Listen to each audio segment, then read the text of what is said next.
¿Cómo estás, Janina? Meli y Eduardo te saludan, buen día. ¿Qué tal, Meli? ¿Qué tal, Eduardo? Buenos días, ¿cómo están? Buen día. Bien, bien, el gusto de escucharte y por supuesto gracias por estos minutos que vamos a tener de charla aquí al aire. Preguntarte básicamente sobre esta relación, ¿no?, entre China y la Argentina, con algunos vaivenes.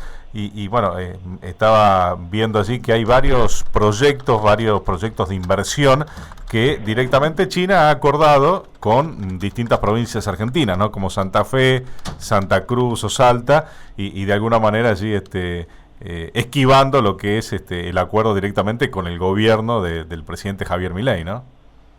Sí, a ver, sí hubo un par de acuerdos que se celebraron con distintas provincias, por ejemplo, uno con la provincia de Santa Fe.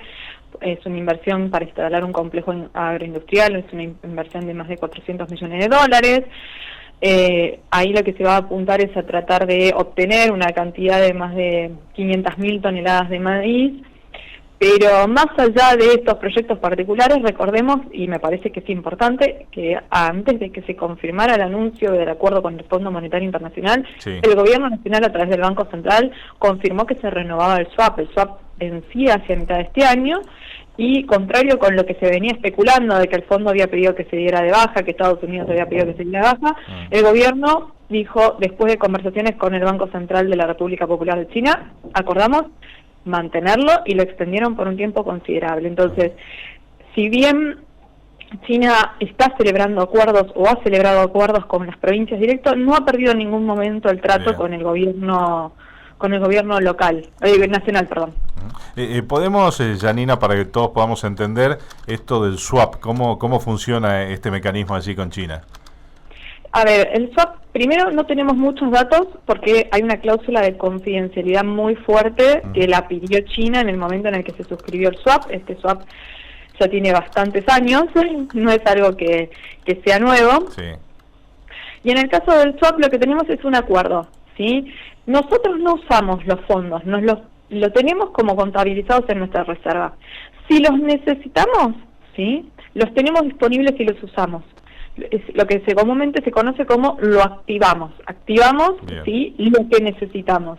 Y por el tiempo que lo necesitemos, vamos a pagar intereses. Eso sería la manera más simple de entender este swap, ¿sí?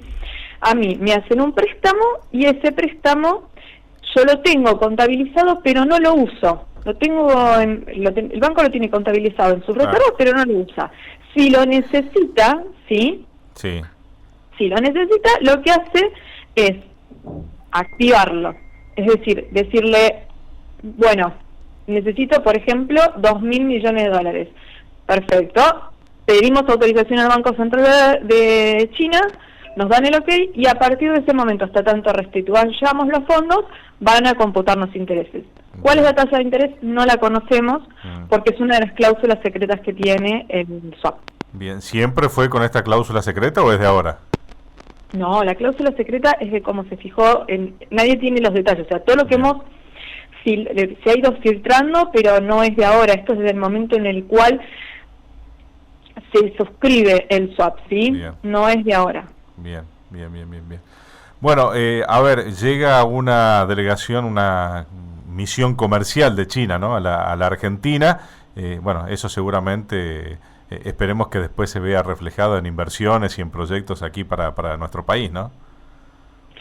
A ver, recordemos que la relación con China se ha ido construyendo año a año, ha pasado el tiempo, y que no, más allá de las ideologías que podamos tener un día quien se siente en el sillón de Rivadavia pueda tener una mayor orientación o una menor orientación, la realidad es que el comercio bilateral con China es muy fuerte, sí, es uno de nuestros principales socios comerciales junto con Brasil, y por lo tanto, más allá de la ideología de quien esté sentado en el sillón de Rivadavia, la gente va a seguir haciendo negocios, las empresas chinas van a seguir haciendo negocios y las empresas argentinas van a seguir haciendo negocios.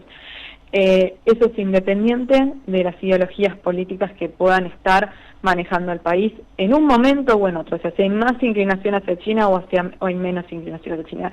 China es un jugador muy importante de la economía mundial, nosotros somos proveedores de muchos de los productos que ellos necesitan y es lógico que tengamos esta relación que tenemos.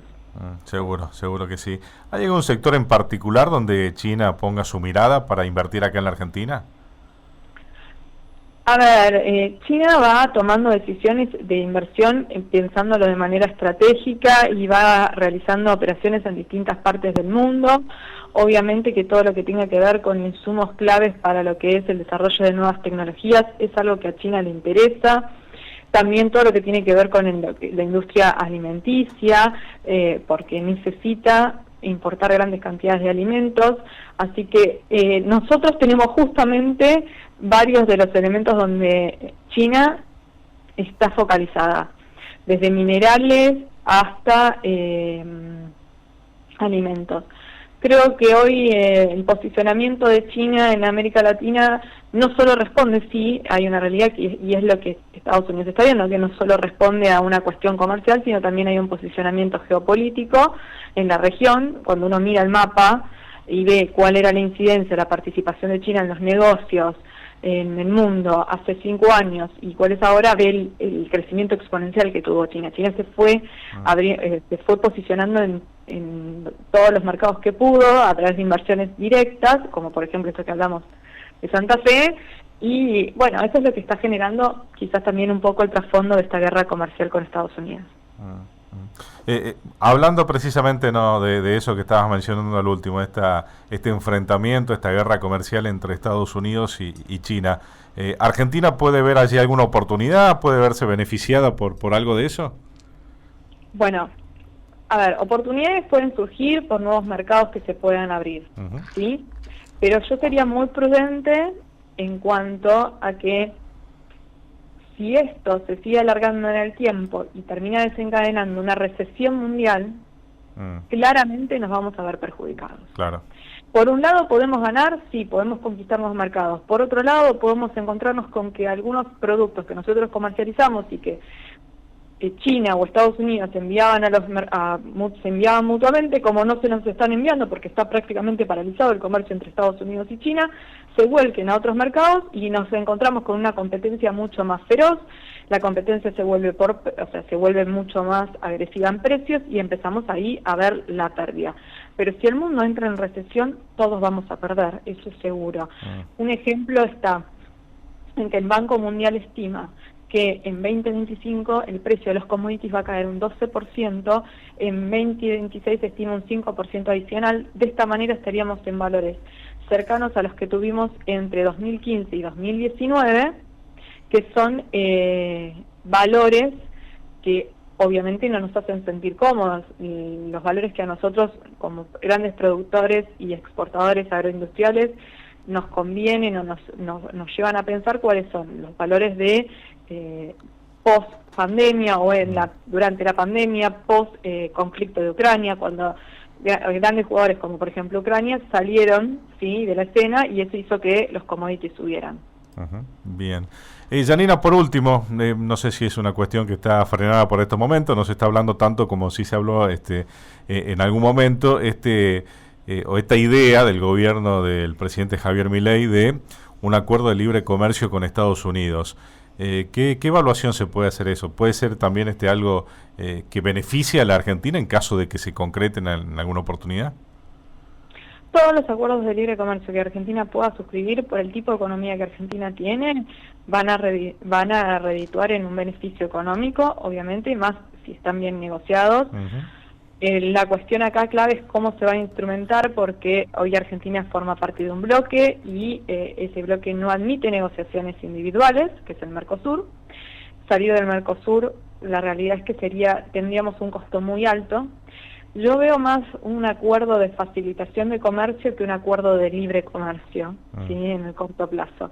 Y después también es de darse un acuerdo de libre comercio. Tengamos presente que los acuerdos de libre comercio llevan un tiempo de implementación, no es algo que pasa de la noche a la mañana, claro, que se anuncia y mañana mismo vamos a decir, bueno, tenemos libre comercio con Estados Unidos, todo es arancel cero. No.